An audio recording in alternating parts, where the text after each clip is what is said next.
Silver ভাঙা, মাথা ছেঁড়া চুল, নষ্ট মোবাইল, নষ্ট ব্যাটারি থাকলে বেচতে পারেন। লোহা ভাঙা, ভাঙা, সিলভার ভাঙা, জগ ভাঙা, মগ ভাঙা, চেয়ার ভাঙা, ড্রাম ভাঙা থাকলে বেচতে পারেন।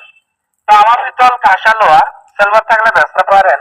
টাচ ফোন, বাটন ফোন, চাঙ্কা ব্যাটারি, সৌর ব্যাটারি, ভ্যানের ব্যাটারি, সোলারের ব্যাটারি, মোটরসাইকেলের ব্যাটারি, ইজি বাইকের ব্যাটারি থাকলে বেচতে পারেন। এখন কোনটা কত দাম দেবেন? পিতল 500, পিতল 500, লোহা 45, আর কাগজ বই খাতা 13 টাকা দেবো।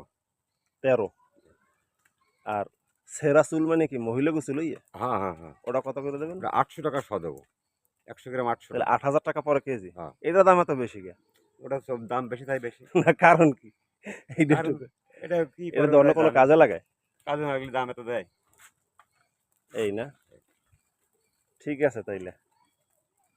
আর আপনি- এদিকে আমরা যা কেনা বেচা করেন তাতে কি মোটামুটি পোষায় আপনাকে? আরে ভাই, মালই পাইনি এখন, তো পোষায় কেমন? মাল পাইবেন আমি কি? তো মাল বেচা কেনা করি, সিলভার প্লাস্টিক বেচা কেনা করি, কিন্তু এই বৃষ্টির দিন বেচতে পারছি না। এই মানে আপনি যা সারাদিন যা কেনাকাটা করেন তাতে মোটামুটি ব্যবসা বাণিজ্য হয়, চলতে পারেন? এইভাবে খালি গাড়িতে চলে না, মাল টাল বেচা কেনা করলে চলে। মানে যদি এই যে ফুল উঁচু হয়ে যায়, লোডায় মাল, তাইলে কোনো কায়দায় আসে। আমি যাই সবাই মনে হয় গোপালগঞ্জ। যে